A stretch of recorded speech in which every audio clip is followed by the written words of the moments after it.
Hey guys, this is Dwayne. Today is January the 28th, and it's year 2020. I can't believe it's already 2020 already. I've been out here cutting some swamp cabbage up. Actually cutting them we've already cut the swamp cabbage on Saturday. Today's Tuesday, but I cut swamp cabbage on Saturday with Lucas, and he's not here today, he's at work, but what we're gonna do is cut them up. So I'm gonna show you, let me flip the camera around, see how to do that.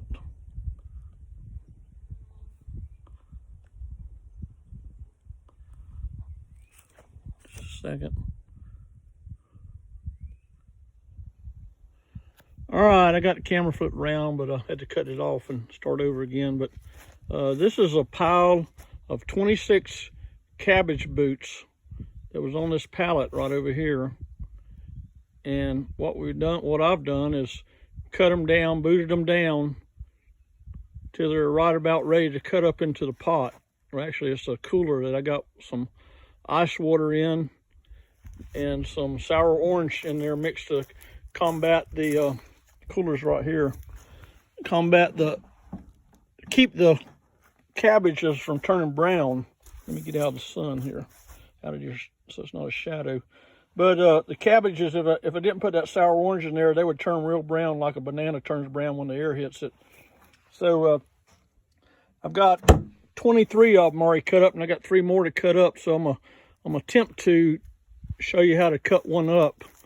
And this is another little pile of whenever I cut them down to where they're at now, the 3 that I just showed you, then I cut them down and start cutting them up, and this is the waste. And I always think about it. People ask when they buy the fritters, when we sell the swamp cabbage fritters, which is the deep fat fried swamp cabbage. It's made into like a hush puppy mix, and when we sell those, we sell them for about $7 a cup, I think it is. And there's probably I don't know how many's in there, but it's a pretty good amount. And they say, well, how come it's so much? Well, there's a lot of work that goes into cutting these cabbage before you get to the final product. You can't just go to the store and buy some already cut up swamp cabbage, and all you have to go out to the woods and cut them down, and then you have to cut them up into the pot. So what I'm gonna do now, I'll probably have to shut it off again to turn the camera around, but I'm gonna turn the camera around and I'm gonna start booting some out for you. Okay, I'm back. Can't figure out how to get the cabbage and the cooler all in the same shot, so it's just gonna have to imagine that the cooler's right underneath there where I'm cutting the cabbage up. But if you can see this cabbage right here, it's got we want to get down to where the rings start, and it's got a lot of what we call the bitter on it right here. It's a soft, see, my knife goes in it pretty easy, but it's a soft part of the cabbage, but it tastes bitter tasting. That's why they call it the bitter. So what I'm gonna do is go over here to the fence, and I don't know if I'll be in the shot, but I'm gonna cut this bitter off of here first, and then we're gonna start getting into the rings, and I'll start cutting it up.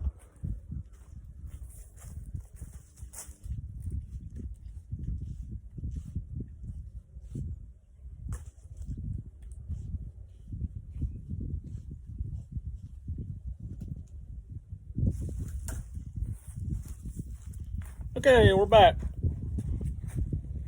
Hopefully you can see that in the shot there. It looks like pretty good in what I can see there. See the rings kind of starting there. This is where we want to start getting a good cabbage out that we're going to put in the pot to cook and make fritters out of. So let me open the lid on the cooler, and got to hold it open because the wind's kind of blowing a little bit.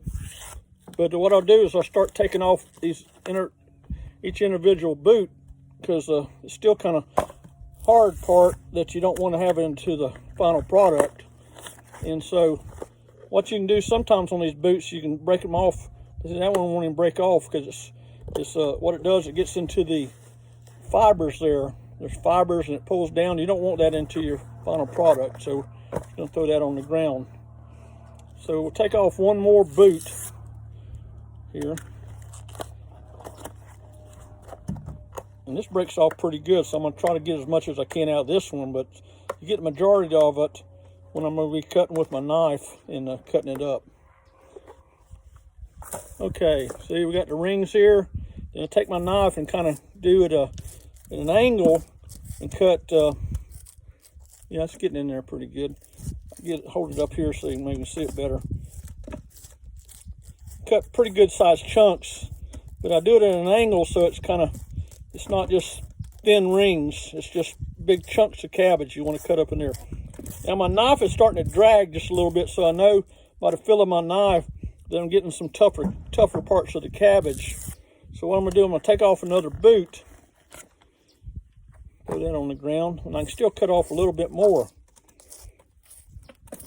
And you know, I've been doing this for 30 years or more, so first time you do it, you're not gonna, you know, you might make a few mistakes, you might get some bitter in there or whatever, but you learn from experience, and you learn that by the feel of my knife, I can tell that it's not a good part of the cabbage that I want in the bottom part, because it's what it's going to do. It's not going to soften up. It's going to be hard, and it's going to ruin the whole part of the cabbage. So this is one cabbage that I've cut into there, and like I said, I showed you before, and I'll get it again so you can see it. This is 24 cabbages. Hopefully it's in the shot there, that have been cut up, and I got 2 more to cut up. So I hope you learned a little bit, and probably be doing some more videos when we start cooking the cabbage and cooking it down, and show you some more about it. So the Swamp Cabbage Festival this year is going to be on, I think, the 22nd and the 23rd of February. And we just hope that if you see the video and you want to learn about swamp cabbage, come down. I think this is the 54th year, I believe it is. And we just hope you'll come down to LaBelle. It's always the last full weekend in February, and we would love to have you come down. There's entertainment, there's a rodeo that goes on, there's a dance, there's just all kinds of stuff going on. It's a big celebration we have in LaBelle every year. We've been having it for 54 years. Thanks a lot. I'm signing off now, and y'all have a great day.